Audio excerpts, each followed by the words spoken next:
Magandang gabi sa lahat ng ating mga kababayan. Binabasa ko ito para matuto ang dila ko sa Tagalog.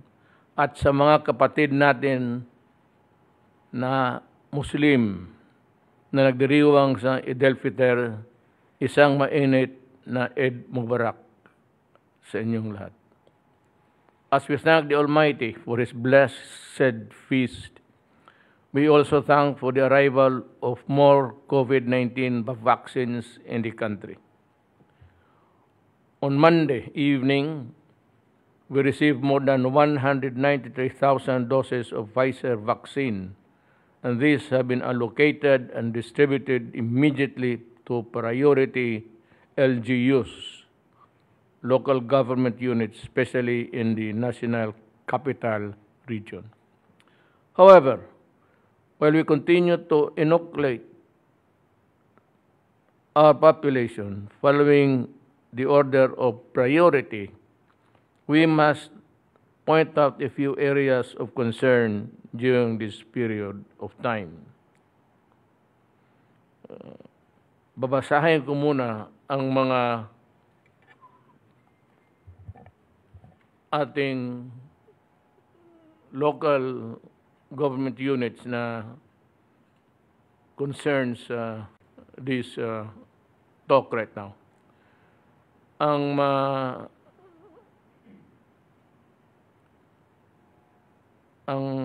dalawa, Rocky is, do you have the copy? Itong City of Santiago, Quirino, and Ifugao. Please explain para malaman nila kung ba. And R9, which is really Zamboanga City. Yes, sir. So explain nila yung nuances ng Okay, salamat Mr. President, Senator Bongo. CQ, Apo. then GCQ, Apo. then the MJCQ. Okay, go ahead. Ang rekomendasyon po ng inyong IATF ay para ilagay po sa ilalim ng Modified Executive Community Quarantine hanggang katapusan ng buwan ng Mayo ang mga sumusunod, ang siyudad ng Santiago at ang probinsya ng Quirino sa Region 2, sa Cordillera Autonomous Region po ang probinsya ng Ifugao at sa Region 9 ang Zamboanga City po. Now, ang mga lugar naman po na rin-rekomenda na ilagay sa GCQ, bagamat i-explain po ni Secretary Duque kung ano yung magiging classification ng NCR+. Yung NCR, Bulacan, Rizal, Laguna, and Cavite ay yung tinatawag nating GCQ with heightened restrictions. At magpapaliwanag po si Secretary Duque mamaya kung ano ibig sabihin ng heightened restrictions. Tapos ang CAR po, ang mga probinsya ng Apayao, Benguet, Kalinga, Mountain Province, Abra at ang syudad po ng Baguio. Sa Region 2 po, ang probinsya ng Cagayan, Isabela, Nueva Vizcaya. Ang Region 4A po, ang mga probinsya ng Batangas at Quezon. Sa Region 4B po, Puerto Princesa. Sa Region 10 po, Iligan City. Sa Region 11, Davao City. At sa BARM ay Lanao del Sur. Ang mga lugar po na hindi nabanggit ay lahat po ay mapapasailalim sa MGCQ. And the reason why nasa iyo ang kompleto, I just arrived last night. Galing ho ako ng probinsya. I went there, pumunta ako ng Hulo. Tapos, yun, my mission was another one. Hulo pati Kabakan. Cotabato City. Brother. Dahil sa yung ongoing strife doon na marami na ang napinsala pati lahat na. And I just gave a warning and I mean it because next time around I do not think that I will be in a position to withdraw my. Pag nasabi ko na yan, alam na yung nakikinig, alam na. Basta pumunta ako ng problema ng Cotabato. Ang problema doon, and BIFF and others, and they continue to plunder, look for trouble, and inflict violence upon the po. Ang talo talaga dyan ang civilian eh. Yung magka-revolusyon nagkagira. The sum of it all, kung sino ang pinakakawawa, ang civilian, ang mga anak natin, pati mga babae at matatanda. And even those who do not want to war and only want to live in peace in this planet. Kaya kagabi ako dumating, ngayon ko lang ito natanggap din. So, sabi ko, magkatukma ba itong kopya natin? Now, so yun, having explained this point,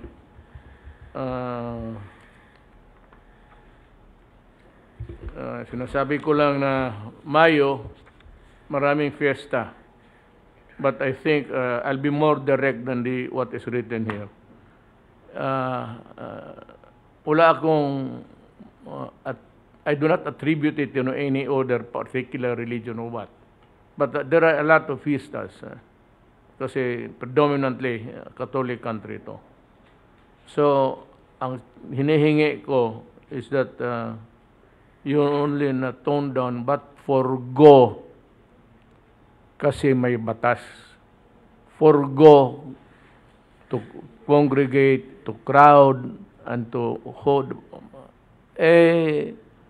Walang problema. Alam ng Diyos na love natin siya, pero ang problema, the necessary consequence of it all. So, be mindful of that because we are still in the pandemic. And there is no way of knowing how long this would last in this planet. I will not allow the violations of the guidelines given by the task force. And I will hold the local governments down to the last barangay level, and therefore, it could only be the barangay captains. I will hold you responsible for any violation sa itong mga batas na hindi natutupad. Batas to. It is really a law. So you have to enforce it because if you want this country to recover from the onslaught of COVID-19, you have to be mindful of what is going on and how to prevent it. Just the same. Hindi masyado. Mask, hugas, iwas. Kung wala ka naman talagang lakad ngayon sa labas, huwag ka nang, you go out, you just go hunting for those virus to enter your body and pass it on. And that is a problem. So, nakikiusap ako. And I said, there are a lot of fiestas which you would like to hold. The problem is, there is also the consequence which we must be mindful of. So, yan, unahin na lang natin para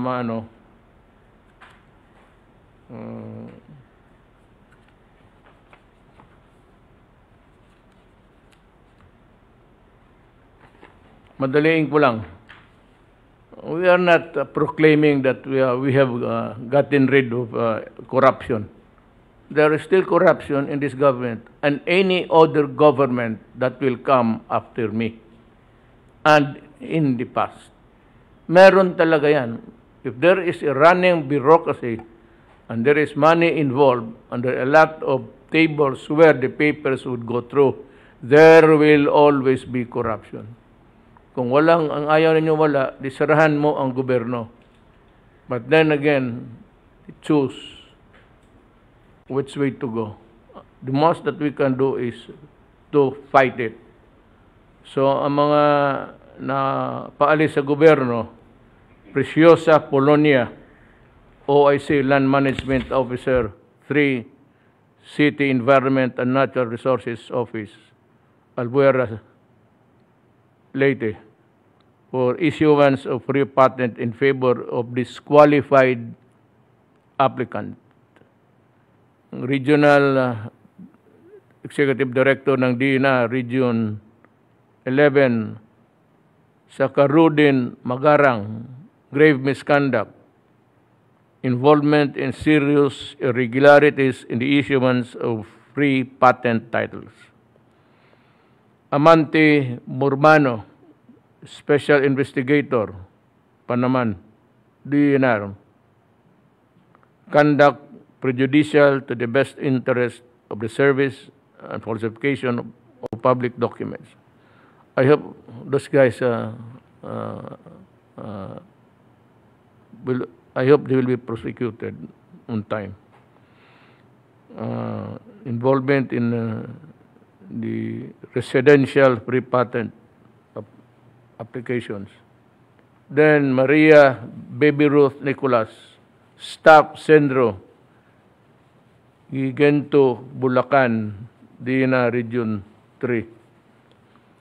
Grave misconduct and conduct prejudicial to the best interest of the service for undertaking illegal fixing transactions. Now, mukhang tapos naman siguro yung preliminary. We go now to the discussion. First, we will discuss, ganito yan, mahaba itong discussion namin. So, if it cannot be accommodated in one program, because we cannot have a program dyan sa ating PTB for lasting for about 2-3 hours. So, hatiin na lang ninyo. That's my, hatiin ninyo yung iba. But we will be discussing now COVID-19, dalawa lang, COVID-19 and the West Philippine Sea issue. So, unahin natin ang COVID-19 kasi ang COVID-19 nakakamatay. Ang West Philippine Sea, hindi, maraming mamatay sa konsumisyon. Pero hindi ako. Yung sumali ng ewan ko ba, it's your turn, Secretary Duque. Magandang gabi po, Mr. President, Senator Bongo, at ang mga kasama ko po sa IATF at sa kabinete at higit po sa lahat sa ating po mga mahal na kababayan sa ngalan po ng Interagency Task Force at DOH ay magandang gabi po. Itutuloy ko lang po, Mr. President, yung kanina pong binanggit ninyo na mga at ni Secretary Roque na yung mga probinsya, syudad at mga munisipyo o mga bayan na isa sa ilalim sa mga iba't ibang community quarantine. Pwede ba natin idiretso na lamang doon? Yan. Ano po? So ito po, ang kaakibat po nito na mga panuntunan, ano po ba yung mga pwedeng gawin at hindi pwedeng gawin sa ilalim po ng General Community Quarantine with heightened restrictions. Yan po. At ang nasasakupan po nito ay ang NCR plus Bulacan, Rizal, Laguna, and Cavite. At kaakibat din po nito ay ang atin pong patuloy na paalala na ang mga mamamayan po ay magpalista sa kanila pong mga local government units para po mapaghandaan ang kanilang pagbabakuna. Yun lang po ang akin pong pinakahuling ulat, Ginoong Pangulo, at ako po ay handa ng sumagot sa inyo po mga katanungan. Salamat po. Somebody nagbigay ng sinyas for me to wear my mask. Well, I'm sorry, kasi parang hirap ako magsalita but if I come to you loud and clear, ganito na lang rin ang idagdag ko sa pananalita mo, Secretary, na meron man kayong cellphone halos. Lahat. And if you want not to lose sight of the things that you are do or not supposed to do and the places that in what category you fall in, i-shut na lang ninyo sa camera ninyo. Tapos, pag, if you want to know where you are, or you want to be, tignan mo lang yung nakalagay. Because usually, mayroon kaming slide and everything that has to be passed on to the public, we try really to do it in such a way that makuha na lahat. Now, we go now to Secretary Galvez. We are now in the vaccine issue. Mr. President, Yes, sir. Senator Bongo, sa ating mga cabinet members na nandito po ngayon, sa ngalan po ng National Task Force na pamumuno po ni Secretary Lorenzana at Secretary Anyo, ako po ay mag-uulat tungkol po sa ating National Vaccination Program and Update. Next slide, please. Sir, maganda po, marami tayong magagandang balita po, sir. There are a lot of good news. Unang-una, yung efficacy of our portfolio of vaccines ay maganda po ang nagiging resulta. Lately po, nag-publish po yung Indonesia na yung Sinovac ay mayroon pong 98% na protected ang kanilang healthcare workers from death. Secondly, mayroon pong report din na 96% ang healthcare workers ay protected din sa hospitalization at 94% sa symptomatic infection. Ganun din po, kanina po kausap ko po yung ambassador ng Israel. Sa kanila po napakataas ng ng kanilang protection in terms of yung saan po nagkaroon na po sila halos ng herd immunity. At sinasabi nga po nila na talagang parang yung eskwelahan nila nakatuloy-tuloy na po at saka wala pong problema. So ibig sabihin, Mr. President, ang message lang po dito yung dalawang country na talagang nagkakaroon ng massive vaccination, including yung US, na tama po yung yung sabi niyo po na talagang pagka may vaccine, ito po talaga ay pwedeng mapigilan po ang infection at the same time. Pwede tayong bumalik sa new normal. So ibig po sabihin po natin na talagang ang ating mga kababayan ay mahikayat po natin talaga na ma-vaccinate lahat po. Dahil po sa inyong guidance na bibigay natin sa ating mga mamayan and free and effective vaccine, yun po ang gagawin po natin. Sa Canada po, kanila na pong binabakunahan ang 12 and above. And sa US, hanggang 16 to 15, 16 to 12 ay sinisimulan na rin po nila. Meaning, darating po ang araw na talagang bibili pa tayo ng additional vaccine para sa ating lower bracket from 17 to 1 years old, which is comprisingly 29 million po yon. At sinasabi po ng Israel, yung kanilang mga expert po doon, na hindi talaga na natin fully ma-eliminate ang disease. Kung may sizable amount of population na hindi pa po nababakunahan. So ibig sabihin po talaga, dapat talaga mabakunahan po natin lahat ang ating mamamayan para ma-eliminate po natin yung disease. And then, ang pangalawang magandang balita po, Mr. President, ang ating mga vaccine po ngayon, dati po, nung first quarter, the vaccine is coming on trickles. Ngayon po, Mr. President, they are coming in millions, in volumes. So natutuwa po kami na talagang sa ngayon po, talagang 1.5 million, 2 million na po ang dumadating. And also, yung pangatlo pong magandang balita ay yung COVAX at saka WHO are now fulfilling their commitment dahil po nakikita po natin, tumataas na po ang global production at saka nag-ease out na po yung mga rich countries na inilalabas na po nila yung mga excess na nilang vaccine. At natutuwa nga po tayo dahil malaki po, very significant po ang tulong sa atin ng COVAX at saka WHO. Kaya maraming nagpapasalamat po kami kay Dr. Rabi ng WHO. And then, number 4 po, yung public acceptance ng vaccine is growing. Dahil kasi marami pong mga LGU, ang tawag po sa amin, pati po kay Senator Bongo, na gusto nilang mag-add ng mga vaccine. Ibig sabihin talaga yung mga LGUs talagang kinakapos na sila ng vaccine dahil marami na pong gusto magpa-vaccine. Especially po yung at saka yung mga tatawag natin, yung mga economic frontliners at saka mga government workers.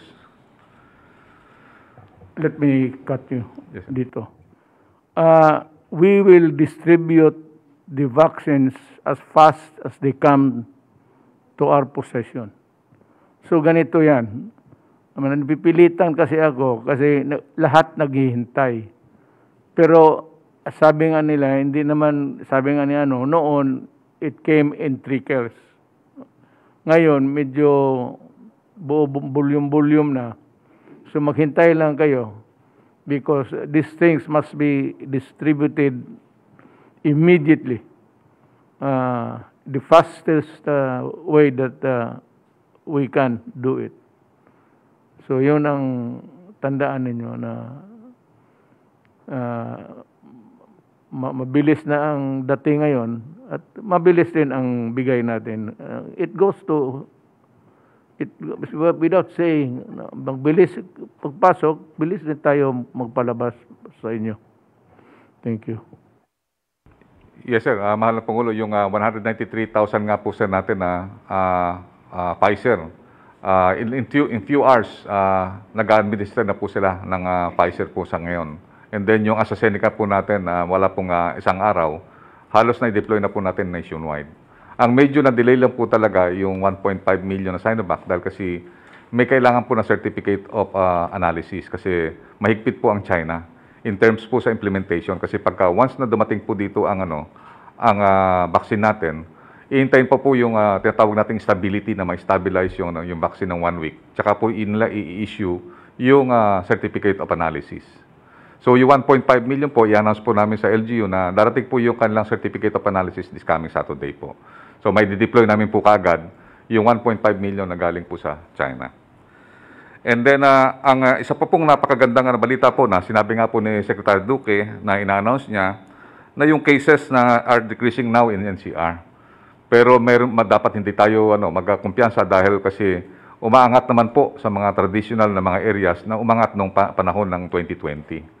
So nakita po natin, umaangat po sa Zamboanga City, umaangat po sa Puerto Princesa. Kaya dapat mag-ingat po tayo dito sa NCR dahil kasi talagang nandito pa po ang ating kalaban na COVID.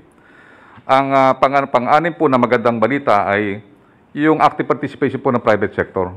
Mahal na Pangulo, yung private sector, sila ang gumawa ng simulation kung paano ang NCR ay makakamit nila ng 120,000 ang vaccination every day. So pinagtulong-tulungan po ng mga galing na logistic officer ng McDonald's at saka po ng Jollibee. Gumawa po sila ng tinatawag na mga scenario building. At ngayon po nagkakaroon po sila ng consultation at simulation with the NCR mayors para po talagang makuha po natin yung herd immunity by November. Yun po ang ginagawa po nila dahil kasi ang challenge po talaga, tinignan po ang mga challenges at napakaganda po at yun nga po pagka just in case, ipipresent namin po sa inyo. And then lastly, yung LGU at private sectors are committed to have a better Christmas this year. Yun po ang commitment nila, talagang yung parang ang ginagawa po nila na parang overall objective ng national objective natin is pagdating ng ng Christmas na this year ay maganda na po ang ating sitwasyon para na po tayong Israel at saka para na po tayo yung nangyayari sa Indonesia at saka sa China. By the grace of God. Opo, by the grace of God po. Sa awa po ng Diyos po. Next slide please. Sir, bibigyan ko po kayo ng background ulit sa yung update sa ating negotiation. I would like to inform the President na halos maganda po lahat ng negotiation po natin. At kung mabupuno po ang lahat ng ating negotiation, ang ating pong full doses is 158 po ang makukuha po natin sa procurement. At 44 million po sa COVAX. Total po na natin dati, ang ating computation is only 148. Dahil nakuha natin mababa yung presyo, ngayon po makukuha po natin na yung 202 million doses. Ito po ang mabibili po natin at ibibigay po sa atin ng COVAX. Sa ngayon po, halos maganda na po yung ating negotiation sa Sinovac. At sa AstraZeneca po, darating na rin po yung in order ng LGU. Yung Moderna po, nag-usap na po kami kahapon pertaining yung logistics na darating po na 250,000 this coming June. At saka yung Gamaleya po, nag-uusap na naman kami at magkakaroon po ng 1.3 million na delivery ngayong month. And then yung Pfizer, magkakaroon na po kami na pirmahan ng head of terms at yung kanilang pong order sa atin is, order natin is 40 million. 40 million doses. Yun po ang allocation po natin galing from the Pfizer. And then yung Novavax, bukas po, ipa-finalize po namin ang agreement kasi gusto po ng LGU at saka po ng private sector makihati po sa 30 million na ano po natin. So paghahatian po namin kung ilan po yung para sa atin at saka para po sa national government. Yun po ay sa inyong Fine with us. Fine with us. opo. And then yung Johnson & Johnson, yun lang po inaano po namin at magkakaroon na rin po kami ng at least final na po sa mga agreement po natin. At ang nakikita po natin, halos lahat po ng ating portfolio ay magaganda po ang performance at ginagamit po ito, milyon-milyon na po ginagamit sa buong mundo. Next slide please. Sir, kahapon po dumating po yung kagabi, dumating po yung 15,000 ng Sputnik. Ito po yung tinatawag nating component number 2 or yung tinatawag nating pang second dose. And then by next week, baka darating na naman po another 300,000 from Sputnik. Next slide please. Sir, sa delivery po natin ng February to April, meron po tayong 4 million. And then ngayon pong May, meron na po tayo na-deliver na 3,753,450 doses. Pero mayroon pa rin po tayo darating sa May 20, darating po ang 500,000 na Sinovac. At sa third week po, more or less, baka dumating po yung 300,000 at saka yung another 1 million by the end of the month. And then ang magandang balita, Mr. President, supposed to be 1.2 million lang ang makukuha natin na Pfizer. Pero nagtanong sila, kaya nyo bang i-administer yung 2.2 ngayong May? So sinabi po namin, kaya namin itanggap. So yung mangyayari po, yung Pfizer, makukuha po natin yung 2.2 million this May sa COVAX po. Kaya tuwan-tuwa po tayo dahil kasi nadagdagan po tayo ng 1.2 ngayong month. And then sa coming June, meron po tayong darating na almost 2 million po na AstraZeneca. Ito po yung pang second dose doon sa nauna po na 2 million ng COVAX. And then malaki pong order natin, pinakamalaking order po natin na bibilin po natin is 4.5 million or 4,500,000 doses. Ito po kasama na po yung 500,000 ng FCCI. And then yung Moderna, darating din po yung 250,000 at ang AstraZeneca, yung sinabi ko nga po na 1.3 na doses. And then also, darating din po yung 2 million po na Sputnik. For a total po na makukuha po natin sa May is 7 million. Dito po sa June is 10 million. At ang magiging inventory na po natin by the end of June is 21,829,050. So malaki na po ang magiging volume po natin by the end of June. Kaya na po niyang makuha yung A1, A2, A3 na priority po natin. Mr. President, dito naman po tayo, next slide please. Dito naman po tayo sa total vaccines administered. Sa ngayon po, nakapag-administer na po tayo ng 2,623,093. Mr. President, tumaas na po ang ating average. Ngayon po, nationwide, 83,000 na po ang nakuha po natin. At ang NCR po, nag-report po ang NCR na nakakuha po sila kahapon ng 59,000 doses. Ibig sabihin po, pataas po ng pataas ito dahil kasi ang NCR po, from 59,000, aakyatin po nila yung 120,000 per day. Sa ngayon po, meron na po tayong 3,458 na vaccination site. At sa ngayon po, meron tayong inventory na 7,759,050. Ito po, Mr. President, ang challenge natin na kailangan yung natitirang doses na nandun sa ating inventory, yung 5,155,957, ay talagang maubos po natin to the soonest possible time.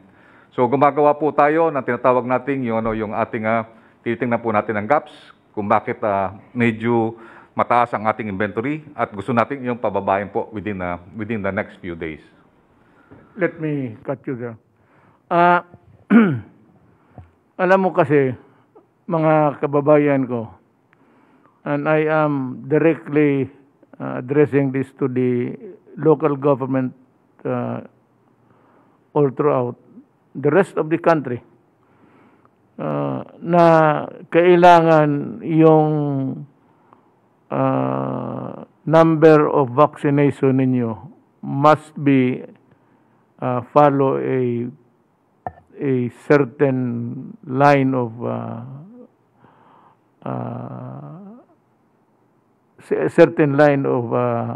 way of action because itong mga bakuna na dating may Ano ba ang magkaiba-iba ba ang shelf life ng ano? Yes, sir. Iba-iba po ang shelf life niya po, sir. For example, yung sa Seneca, sir, mga 2 months lang. Yung Gamaleya, sir, ang ginawa natin, kinuha natin yung mas mababa, sir, yung temperature kasi 2 months din po yung kanyang shelf life. Kaya ito ganito, if you want a sharing of this endeavor, sabi ko, we don't have any qualms with that. We know that you can do it, but see to it that the mechanism, yung infrastructure ninyo sa baba, kailangan must be able to come up with the numbers required. Kasi itong mga bakuna, may may expiry date. Depende sa, sabi nga ni Secretary Galvez, depende, but this cannot, it cannot be effective forever. The efficacy loses in a less period of time than other medications. So, kailangan, pag pagdating doon sa inyo, papatakbo na kaagad ninyo yung administrative,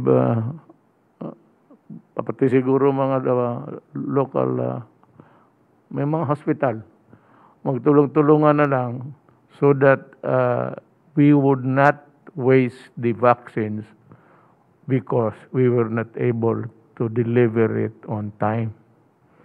That would be a problem kung mag-expire yan dito sa kamay sa itaas at hindi kaagad napunta doon sa baba.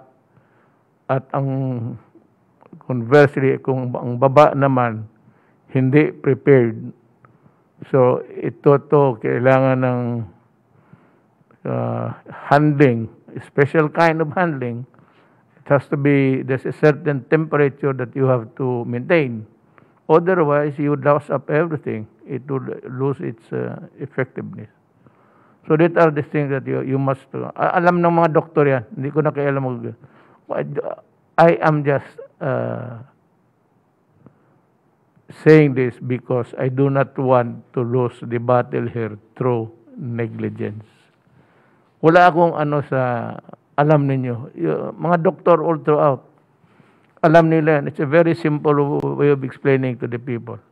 The only problem is you are not able to administer the vaccines on time because there's a limited period of time for their effectiveness.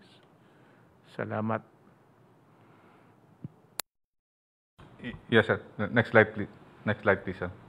Sir, sa ngayon, sir, nasa top 3 pa rin po tayo dahil nakita natin na talagang yung lahat po ng mga countries ngayon is talagang they are wrapping up their vaccination. But we are so happy to report that we are still at number 3. And then number 41 po tayo out of 195 countries na nagbabaccinate ngayon. Number 15 tayo sa 47 Asian countries. Next slide, please. Sir, ito po, pinresent po natin ito sa private sector at sa ating mga LGUs. Ito po, tinitingnan po natin talaga na kailangan po talaga na i-focus po at saka expand po natin ang ating vaccination. Meaning, yung strategy na focus and expand, ipipresent din po natin ito sa economic sector. And I believe si Secretary Dominguez po, aminado siya na maganda po ito dahil kasi hanggang hindi pa tayo nakakapul ng supply ng vaccine, i-focus po natin doon sa mga areas na mayroong malalaki ang risk. Economic risk, social risk, at saka yung tinatawag nating health risk. So na-identify na po ng ng ating mga medical expert at the same time economic expert. Kaya po tayo ay magkakaroon ng focus area sa NCR plus 6, Metro Cebu at saka Metro Davao. Meaning ang gagawin po natin dyan, i-allocate po natin yung talagang magandang supply. Ibig sabihin, yung for example, sa NCR plus, kailangan 3.3 million po ang i-allocate natin per month. Sa Davao at saka sa Cebu, sir, dapat 400,000 a month ang i-allocate natin para makuha ng Davao at saka ng Cebu ang herd immunity by November or by December. So, ibig sabihin, pagka stable po yung supply, steady ang supply, yung ating mga LGU, sinasabi natin, maniningkamot po na yan. Kumahag po na po yan talaga yan, mag-expand ng kanilang vaccination areas. So yun po ang gagawin po natin. Ganon din ang gagawin natin sa Region 3, Region 4, Cagayan de Oro, Baguio City at saka Zamboanga. At kasama po rito yung umaangat po ng mga kaso sa Region 2 at saka sa CAR. Sa lahat po ng mga tinatawag nating highly urbanized cities. Ang gagawin po talaga natin is yung tinatawag nating four-focus targeting para yung centers of gravity, yung kaagad ang ating i-strengthen para yung risk mawala po sir ng risk, mawala rin ng economic risk at pwede na pa tayo mag-open ng ating economy. Yun po ang ating strategy po na gagawin, Mr. President. Next slide, please. Kagaya po ng ano po na na-present po natin nung na nakaraang Monday, meron po tayo tinatawag na low target at high target in order to have yung herd containment. Ano po ang ibig sabihin ng herd containment?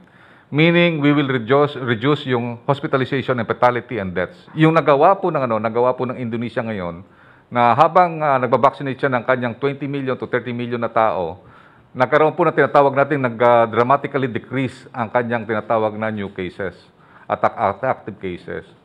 And then, ang gagawin po natin, tatargetin natin yung ginawa ng Israel, na nakuha niya yung tinatawag natin more or less 60% peace population. Makukuha naman natin po yung tinatawag na herd immunity na we can prevent and contain now the contamination and infections. And then yung sinasabi niyo pa, Mr. President, na we will inoculate all the Filipino people in order to have yung tinatawag na elimination of the disease. Katulad po ng ginagawa po natin sa polio at saka po yung ibang mga ano po natin. So yun lang po, Mr. President, at maraming salamat po sa inyong pakikinig at sa ating mga... Let me explain. Hindi kayo nakakaintindi. Yung herd immunity. Ibig sabihin sa isang lugar, kunyari ito, isang barangay ito, pagka halos lahat na dito sa periphery na nabakunahan na, itong dito sa loob protektado na. Kasi wala nang makahawa kasi halos lahat dito are inoculated and therefore itong dito sa core na ito protektado na. Kasi wala nang magkasakit. Kasi nabakunahan na yung periphery, yung halos not even the periphery but as near the center of the core of the population. Yan, no? Kaya yung iba, pag mga naabot natin yan, hindi na kailangan ng bakuna kasi protektado na sila. Gaya ng pamilya.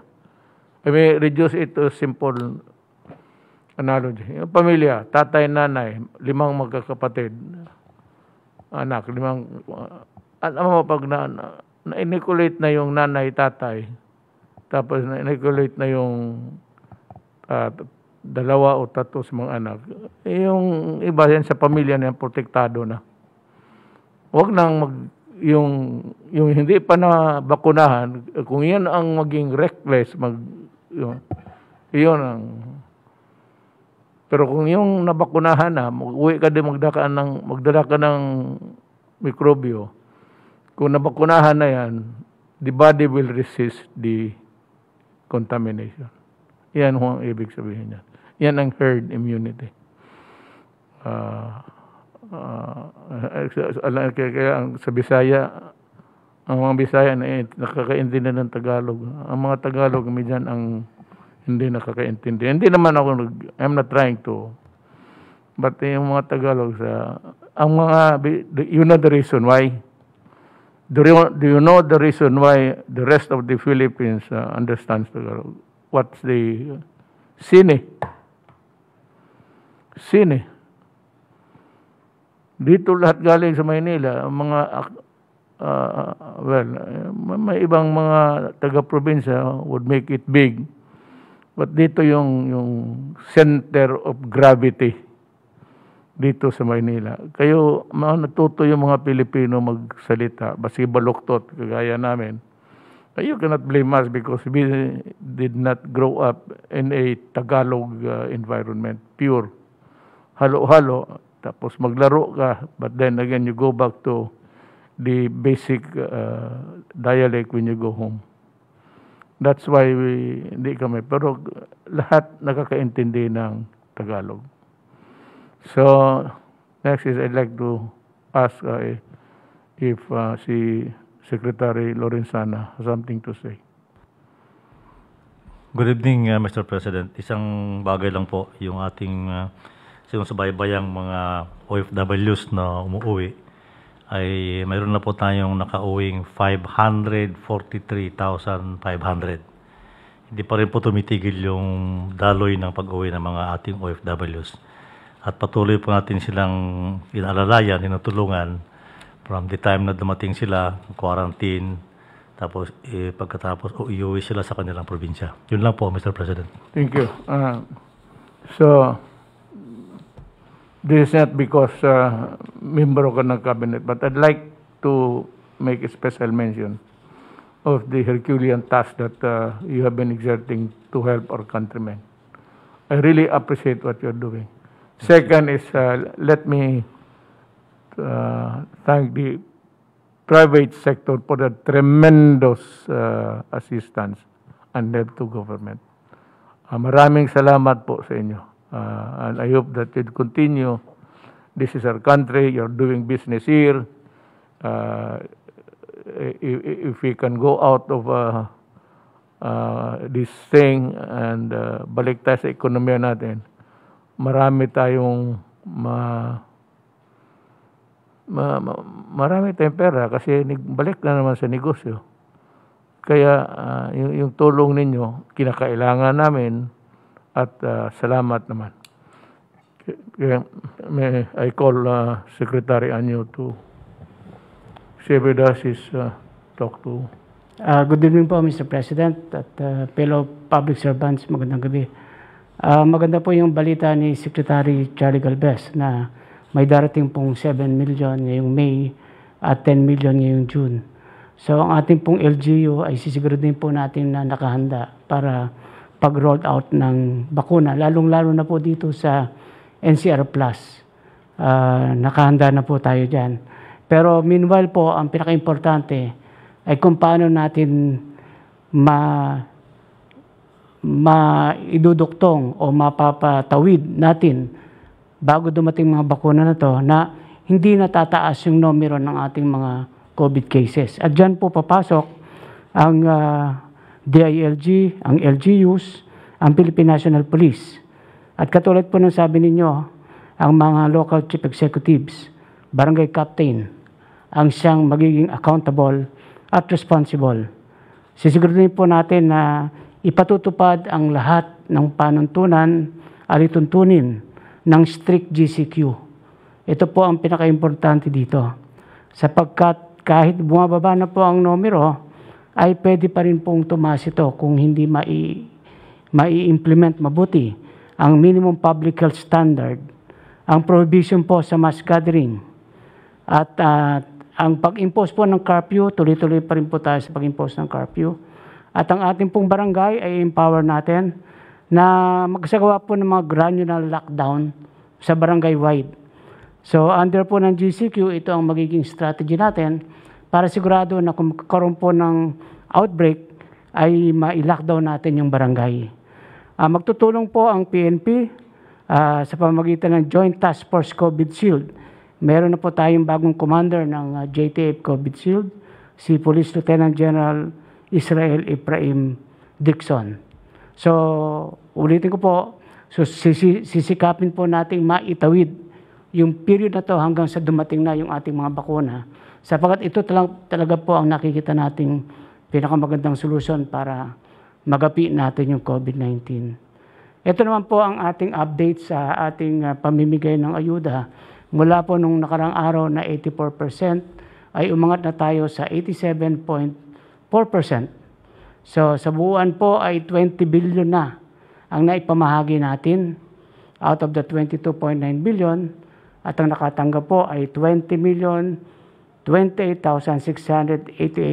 beneficiaries. Sa breakdown po sa iba't ibang probinsya, sa NCR po ay, next slide please.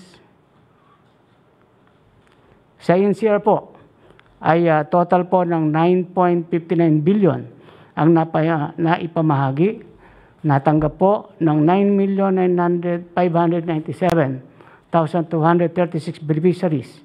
At sa NCR po ay ang Manila, ang City of Manila ay ang siyang nakatapos kaagad ng pamamahagi noong May 11. Sa Bulacan naman po ay 2.73 billion na ang naipamigay, natanggap ng 2,739,465 individuals. Sa kabubuan po ay 92.33%. At may 6 na LGUs po ang nakatapos na rin. Sa Cavite, 2.84 billion na naipamigay, tinanggap po ng 2,841,696 beneficiaries. At may 5 municipality at city ang nakatapos na. Kabuuan po 82.5% accomplishment. Sa Laguna, 2.58 billion na naipamahagi at tinanggap ng 2,583,390 individuals at 16 po na municipality at city ang nakatapos na ng pamamahagi. Sa Rizal, 2.26 billion ang naibigay para sa 2,266,901 beneficiaries or a total of 86.76%. Hanggang May 15 po ay tuloy-tuloy ang pamamahagi. Meron lang po tayong nakitang mga konting problema dito. Meron pong mga beneficiary na hindi na makontak, hindi na makita. Ang iba ay umalis na ng mga kanilang lugar at umuwi ng probinsya. At meron naman pong mga qualified pero wala po sila doon sa naibigay na listahan. So after po May 15, kami po ay maglalabas ng amendment na pirmado po ni Secretary Lorenzana, Secretary Bautista, at ako po.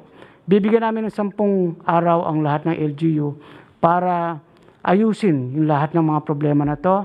Makagawa sila ng supplemental payroll para mabayaran po yung mga qualified pero wala sa listahan. At ito po mga hindi na makita ay ma-finalize na po hanggang May 15 na. Kung hindi po nila makiklaim, ay ito po ay pwede nating ipamigay doon sa mga qualified pa rin po.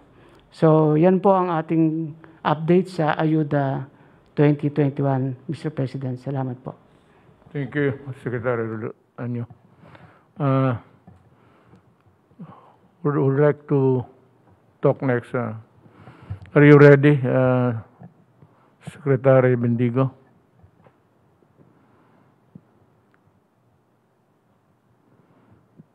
It's your turn. Yes, Mr. President. Dito naman po sa problema ng kagutuman, meron tayong ilunsad na bagong programa, yung Tutok Kainan. Ang target po natin dito, Mr. President, yung mga nutritionally at risk na pregnant women. So meron na po tayong nilaunch sa Pateros, Bacolod City, Negros Occidental at kahapon lamang sa Camarines Sur. At pupunta na rin po tayo sa Negros Oriental, Cebu City, Siquijor, Zamboanga del Norte, Zamboanga del Sur, Bukidnon, NCR, Cagayan, Isabela, Rizal, Albay, Catanduanes. So ang target po natin po dito, Mr. President, yung mga nutritionally at-risk pregnant women. Mula dito, ang next natin po target yung mga stunted at wasted na mga kabataan 6 months to 23 months old. Ito po yung sang-ayon sa pinirmahan ninyong batas na first 1,000 days of life na batas kung saan yung pinaka-importante na critical period ng buhay ng isang tao para sa development ng kanyang utak at kanyang katawan ay yung first 1,000 days of life na mula sa sinapupunan ng nanay hanggat siya ay mag 2 years old. Nakikita po ng siyensya at base sa mga eksperto, pag hindi natin naagapan ito, maging long-term po yung ill effects sa kanyang brain development at physical development. At sana nga po madadagdagan pa yung pondo na kinakailangan natin para dito. Sisikapin po natin na kung ano man ang meron nating pondo, gagawin natin for this year. And hopefully next year po ay mas isusulong pa natin ang mga programa na tututok dito sa first 1,000 days of life.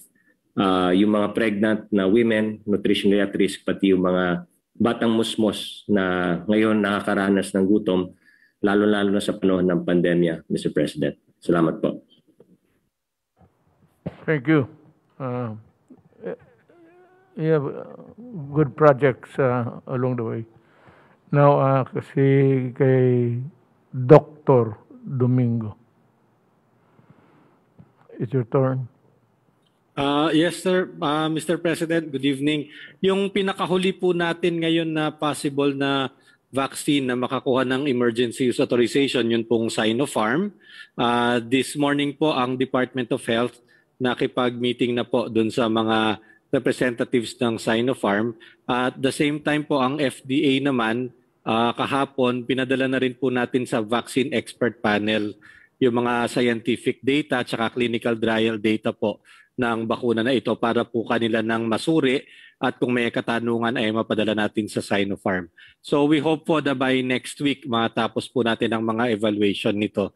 Other than that, ang bali po pagkatapos doon, ang inaabangan na lang natin na bakuna talaga, yun pong Novavax na hopefully po by next month baka makakuha na rin po sa US or sa India nung kanila pong EUA para po makapag-apply na rin po dito at makakompleto na po yung listahan ni Secretary Charlie ng mga bakuna na maaari po nating bilhin.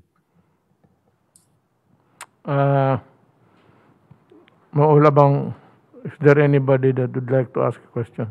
To raise a question? Wala. Okay na siguro. Medyo kompleto na yung ano mo. Attorney Domingo. So that's what Yes, sir. That's what kailangan lang namin marinig. Wala naman tayong, we do not meet before and talk of what to say. Hindi tayo nagpa-practice eh. Kaya okay, pinapatawag para pag-usapan natin diretso at the people would say anong nakikita ninyo, yun na yun. Panahon na ni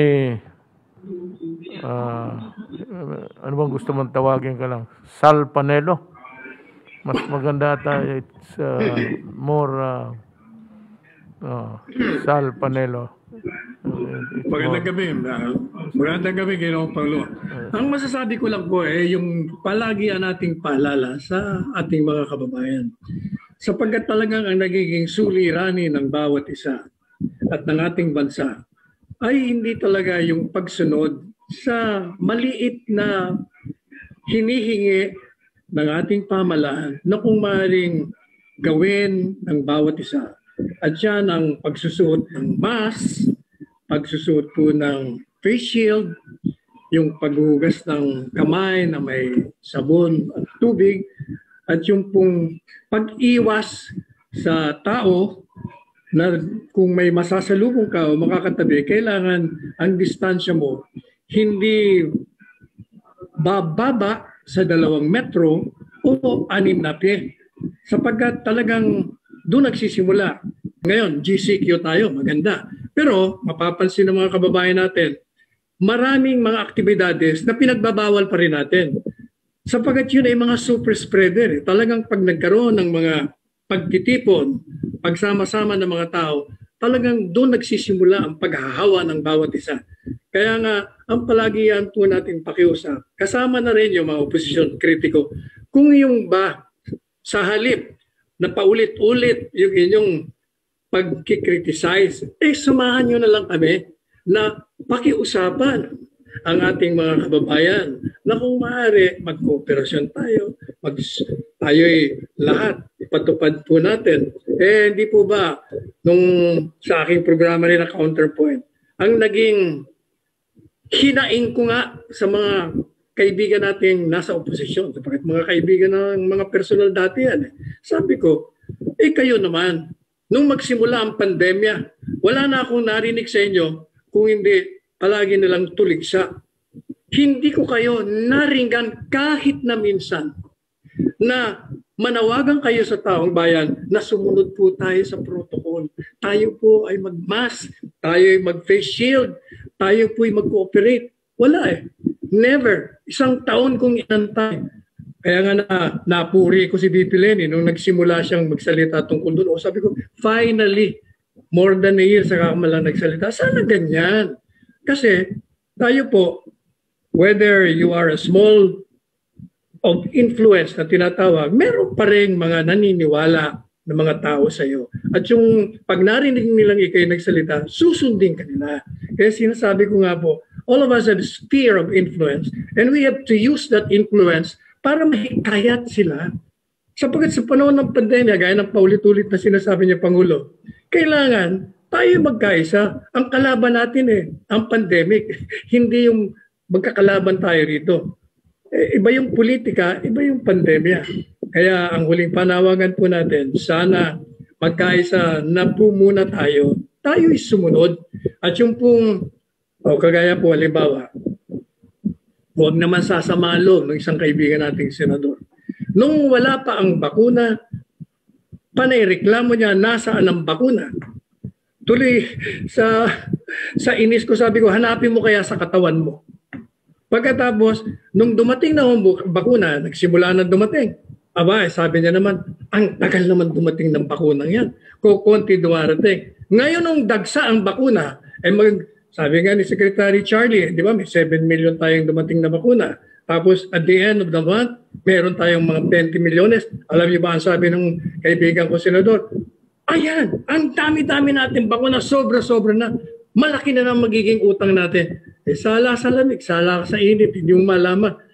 Salip na, matuwa tayo. Palagi nilang sinasabi, mabagal. Ngayon naman daw, iba naman ang reklamo. Meron namang isa dyan, alkalde. Mabagal daw ang rollout, Sus Maria Josep.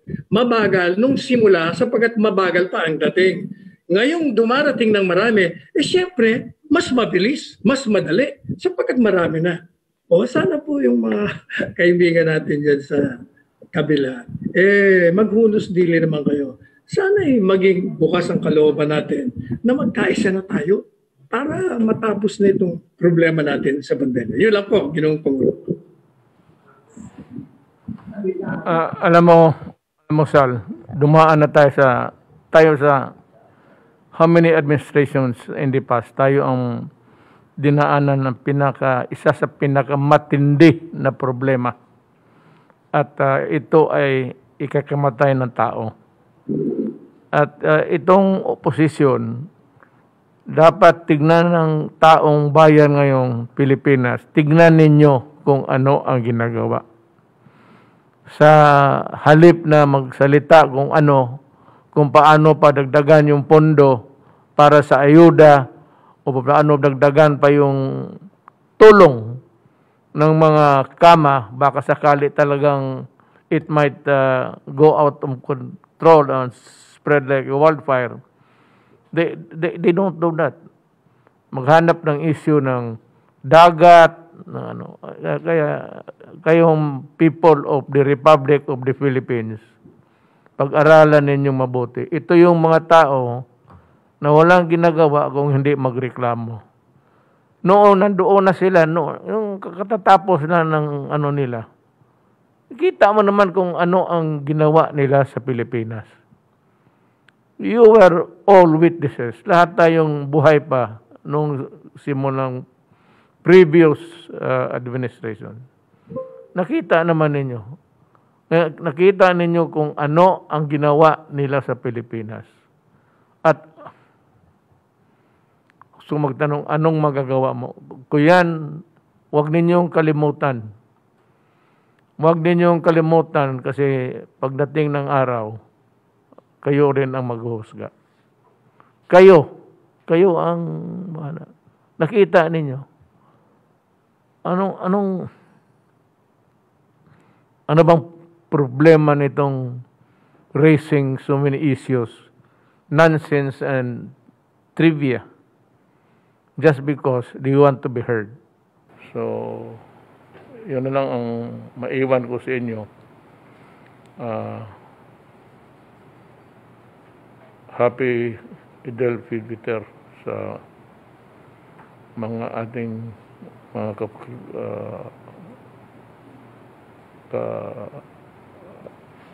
kaka-Pilipino, the Filipino Muslims dito sa atin and everywhere.